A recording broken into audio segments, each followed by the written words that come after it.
میرے بھائیوں، اپنے اللہ کو راضی کریں۔ جن دکانوں کے پیچھے نمازیں چھوٹ گئیں، جن دکانوں کے پیچھے سچ کو طلاق ہو گئی، جن دکانوں کے پیچھے دیانت چلی گئی، خیانت آ گئی، بددیانتی آ گئی، ہاں اللہ تعالیٰ قیامت کے دن کہے گا بددیانت سے، وہ تو نے جو امانت کھائی لے کے آ، وہ امانت جو تو کھا گیا تھا لے کے آ۔ کہے گا یا اللہ کہاں سے لاؤں، وہ تو دنیا میں رہ گئی۔ اللہ تعالیٰ فرمائیں گے پڑی ہوئی ہے جہنم میں، پڑی ہے، جا اٹھا کے لا۔ اور وہ جہنم میں کیسے جائے؟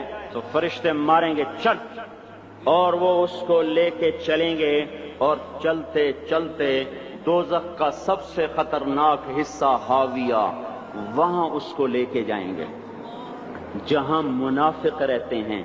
بددیانت لوگ حاویہ تک چلے جائیں گے ایمان ہونے کے ساتھ بھی۔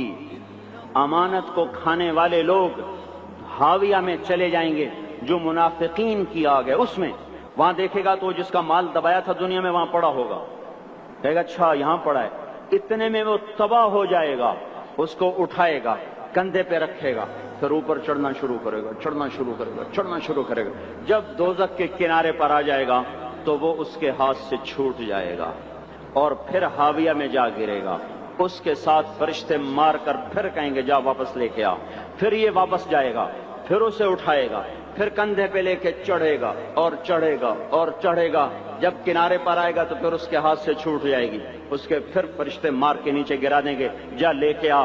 اب یہ کبھی اس میں سے نہیں نکل سکتا۔ اس کمانے سے توبہ کریں، یہ کمانا جہنم میں لے جائے گا۔ اور ادھر دوسری سنو، سَيَعْلَمُونَ الْيَوْمَ مَنْ أَصْحَابُ الْكِرَامِ، ایک فرشتہ اعلان کرے گا آج پتہ چلے گا عزت والے کون ہیں، آج پتہ چلے گا عزت والے کون ہیں۔ أَيْنَ الَّذِينَ تَتَجَافَى جُنُوبُهُمْ عَنِ الْمَضَاجِعِ، کہاں ہیں راتوں کو اٹھ کے نمازیں پڑھنے والے؟ ارے میرے بھائیو، یہ نماز کی غفلت بہت بڑی ہلاکت ہے۔ میں کیسے سمجھاؤں؟ میں تو جب بھی جمعہ پڑھاتا ہوں میں یہ مضمون ضرور بیان کروں، مجھے جب یہ مجمع نظر آتا ہے تو میرا دل ٹکڑے ٹکڑے ہو جاتا ہے کہ یہ 8ویں دن آتے ہیں اور باقی دن کہاں ہوتے ہیں؟ یہ کیوں نہیں سمجھتے؟ ان کے آنکھ کیا ہو گیا؟ ان کے کانوں میں ڈاٹ لگ گیا، یا دل کے اوپر کوئی پردہ آ گیا، یا میں کوئی عربی میں بات کرتا ہوں جو سمجھ میں نہیں آتی، یا میں کوئی ان سے چندے کا مطالبہ کر رہا ہوں، یا کوئی اپنی ذات کے لیے سوال کر رہا ہوں، یا اپنی شخصیت کی دعوت دے رہا ہوں۔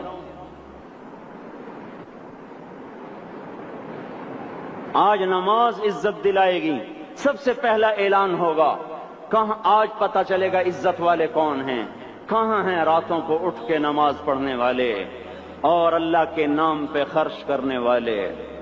صرف نماز نہیں، زکوٰۃ بھی دینی پڑے گی۔ پیسہ ہے زکوٰۃ نہیں دے رہے، پیسہ ہے اللہ کے نام پہ خرچ نہیں کر رہے۔ بھائیو، اللہ کے نام پہ خرچ کرنا سیکھیں، اللہ کے واسطے اپنے آپ کو سادگی پہ لائیں اور اللہ کے نام پہ لٹانا سیکھیں۔ اللہ آپ کی نسلوں کو واپس کرے گا، صرف آپ کو نہیں، آپ کی نسلوں کو واپس کرے گا۔ آپ اللہ کو قرضہ دے رہے ہیں، کسی ایسے ایرے غیر کو قرضہ نہیں دے رہے۔ یہاں مسجدیں والے چندے مانگ رہے، بھائی مسجد کو چندہ دو، مدرسوں والے چندے مانگ رہے، مدرسوں کو چندے دو۔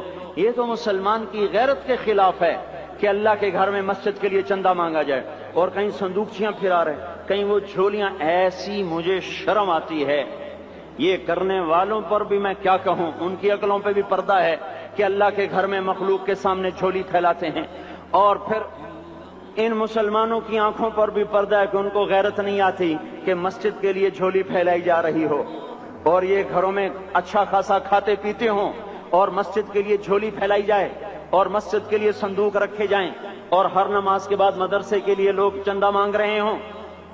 یہ ایمانی اور غیرت کے خلاف، مسلمان کی سخاوت کے خلاف ہے کہ اس طرح مسجد کے لیے جھولیاں پھریں اور مسجد کے لیے صندوق پھریں۔ ہم تو اللہ کے نام پہ بے دھڑک لگائیں، اقیموا الصلاۃ وآتوا الزکاۃ، اقیموا الصلاۃ وآتوا الزکاۃ 67 دفعہ یہ حکم چلا ہے، اور ہر دفعہ زکوٰۃ کے ساتھ نماز، نماز، زکوٰۃ، زکوٰۃ، نماز، نماز، زکوٰۃ، زکوٰۃ، نماز۔ نماز پڑھنے والے زیادہ ہیں نسبتاً زکوٰۃ دینے والوں سے، زکوٰۃ دینے والے تھوڑے ہیں، پیسہ جاتے ہوئے جان جاتی ہے۔ ہمیں نہ دو، اپنے غریب رشتہ داروں کو تلاش کر کے دیں، اپنے غریب رشتہ داروں کو، اپنے غریب پڑوسیوں کو۔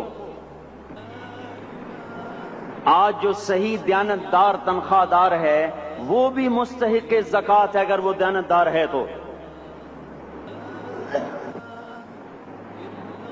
اگر رشوت نہیں لیتا تو آج کا ایس پی بھی مستحق زکوٰۃ ہے۔ میرا ایک دوست ایس پی کہنے لگا میں زکوٰۃ کا مستحق ہوں، حالانکہ میں ملتان کا ایس پی ہوں، کہ 15 دن میرے گھر میں کبھی سالن پکتا ہے، کبھی نہیں پکتا۔ اپنے اوپر صرف خرچ کرنا۔ بچے کو کھلونے کی خواہش تھی، 1000 روپے کے کھلونے لے کے دے دیے۔ کیا ظلم ہے یہ، 1000 روپے کے کھلونے بچے کو لے کے دے دیے۔ کیا اللہ نہیں پوچھے گا کہ اس 1000 سے کسی غریب کے گھر کا دیا جل سکتا تھا، اور کسی کے غریب کا ایک ہفتہ گزر سکتا تھا، تیرے کسی مسکین رشتہ دار کے گھر میں بھی کچھ سالن پک سکتا تھا۔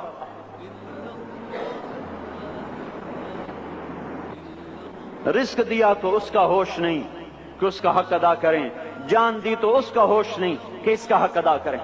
سجدہ جان کا حق ہے، اور زکوٰۃ اور صدقات یہ مال کا حق ہے۔ میں کب اپنے لیے مانگ رہا ہوں؟ میں کہہ رہا ہوں اللہ اپنے غریب رشتہ داروں کو دیں، ان کو تلاش کریں اللہ کے واسطے۔ اپنی بیویوں سے پوچھو سونے کی زکوٰۃ دی ہے؟ دے، ورنہ تو خود پکڑی جائے گی، تیرا زیور تیرے لیے گنجا سانپ بن کے تیری زبان کو ڈسے گا۔ ان کا میں نے تو بچیوں کے لیے سنبھال کے رکھا ہے، اس کی زکوٰۃ دو پھر ٹھیک ہے، ورنہ اسم کو توڑ کے اس کی زکوٰۃ دو، نہیں تو یہ مال پکڑوا دے گا قیامت کے دن۔ نماز نہیں چھڑا سکتی اگر زکوٰۃ نہیں دی، اور زکوٰۃ نہیں چھڑا سکتی اگر نماز نہیں پڑھی۔ مسجد بنا دی 50 لاکھ میں، اگر خود نمازی نہیں تو یہ مسجد بنانا اسے جہنم سے نہیں بچا سکتا۔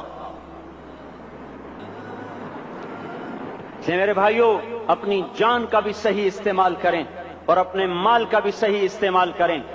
ہم ایسے اندھے نہیں ہیں کہ جو بچے نے چاہا لا کے دے دیا، جو بیگم نے مانگا اٹھا کے دے دیا۔ نہیں نہیں، ہم پہلے دیکھیں گے۔ اپنے اوپر حضرت عثمان رضی اللہ عنہ کے پاس ایک سائل ہے، حضور سے مانگنے آیا، آپ نے کہا عثمان کے پاس چلے جاؤ۔ عثمان سے مانگنے گئے تو آگے بیوی پہ لڑ رہے۔ کس بات پہ؟ یوں کہہ رہے، وہ باہر چھوٹے چھوٹے گھر ہوتے تھے تو باہر آواز آ رہی، بیوی کو کہہ رہے اللہ کے بندی رات تو نے چراغ میں بتی موٹی ڈال دی، وہ بتی ڈالتے تھے نا اس کی روئی کی، تو تیل زیادہ جل گیا۔ تو یہ کہنے لگے یہ کس کنجوس کے پاس بھیج دیا؟ جو بیوی پہ لڑ رہا ہو کہ تو نے بتی موٹی ڈالی ہے تو یہ مجھے کیا دے گا؟ مجھے دمڑی بھی نہیں دے گا۔ جب ان کو باہر بلایا اور خیرات مانگی کہ وہاں سے آیا ہوں، تو انہوں نے اندر گیا، ایک تھیلی اٹھائی، نہ پوچھا کہ کتنے چاہیے، نہ پوچھا کہ کون ہو، 3000 درہم اٹھا کے دے دیے۔ وہ حیران ہو کے کہنے لگا یار ایک بات تو بتاؤ۔ کہا کیا؟ کہا یہ مجھے تو نے اتنے دے دیے کہ میری اگلی نسل کو بھی کافی ہیں، اور خود بیوی پہ تو لڑ رہا تھا کہ بتی موٹی کیوں کر دی؟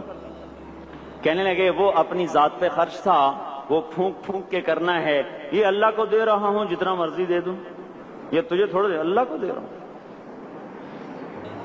تو اپنی جان کو بھی لگائیں اللہ پر اور اپنے مال کو بھی لگائیں اللہ پر، اور میرے بھائیوں اپنی کمائیوں کو حلال پہ لائیں، اور بیویوں کو سمجھا دیں کہ ہم تمہاری خاطر دوزخ میں نہیں جا سکتے۔ یہ ہم اس پر توبہ کریں، اس پر توبہ کریں، اور یہ آبادی ہر وقت ہونی چاہیے مسجد کی۔ چلو کوئی جو جہاں سے بھی آیا ہے مسجد کے عادی بنو میرے بھائیوں۔ ہماری جماعت گئی تھی اردن میں 1991 میں، تو ہم اسرائیل کے بارڈر پر چلے۔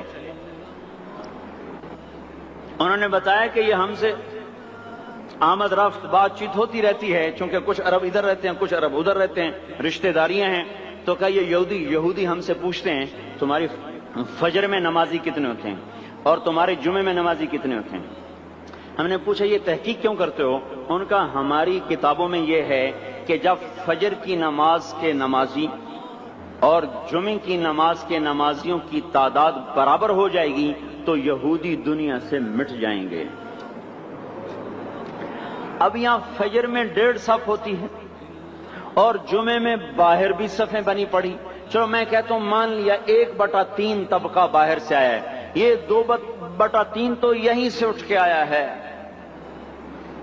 یہ کیوں نہیں ہر نماز میں آتا؟ میرے بھائیوں اپنے حال پہ رحم کریں، اللہ کے واسطے میری پکار کو سنیں۔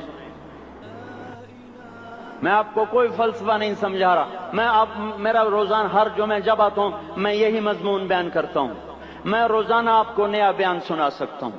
360 دن ہیں، میں اللہ کے فضل سے آپ کو روزانہ نیا 360 دن میں آپ کو 360 نئے بیان سنا سکتا ہوں۔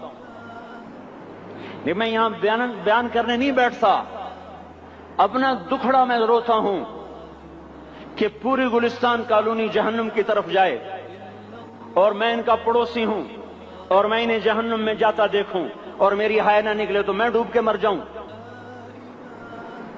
جلتا کتا ہم نہیں دیکھ سکتے اور اس ہماری آنسو نکل پڑیں، چوہے کو ہم جلتا نہیں دیکھ سکتے اور میں اتنی شکلوں کو جہنم میں جاتا دیکھوں۔ جس نے فجر آج نہیں پڑھی اس نے پر جہنم کو واجب کر لیا، جو اب آئندہ اثر نہیں پڑے گا اس پر جہنم واجب ہو گئی۔ پھر میں کیا مضمون بیان کروں، کیا فلسفے بیان کروں؟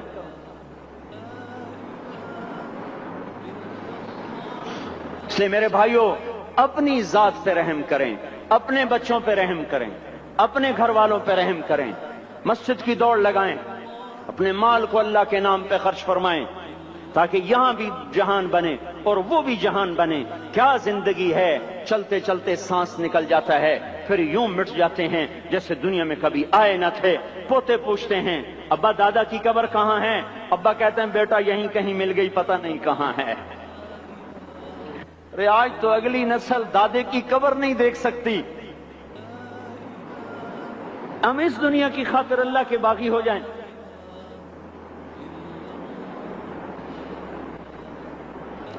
اس بے وفا جہان کی خاطر اللہ سے بغاوت کر جائیں جو ایسا مہربان، جو ایسا کریم۔ تو اس لیے میرے بھائیوں اللہ کے واسطے اللہ کی بارگاہ میں توبہ کریں اور اپنے اللہ کو راضی کریں۔ یہی میری فریاد ہے، یہی میری پکار ہے، میں بھی توبہ کرتا ہوں، آپ بھی اللہ کی بارگاہ میں توبہ کریں کہ کوئی کام اللہ کی منشا کے خلاف نہ ہوگا۔ اس کو سیکھنے کے لیے ہم کہتے ہیں تبلیغ میں جاؤ چلہ لگاؤ، ہم کوئی کسی تبلیغی جماعت کا ممبر نہیں بنا رہے، ہم خود تبلیغ میں جاتے ہیں، اوروں کو کہتے ہیں نکلو کہ ہماری توبہ پکی ہو، ہمارے اعمال درست ہوں اور اللہ ہم سے راضی ہو۔ اللہ ہم سب کو عمل کی توفیق بخشے۔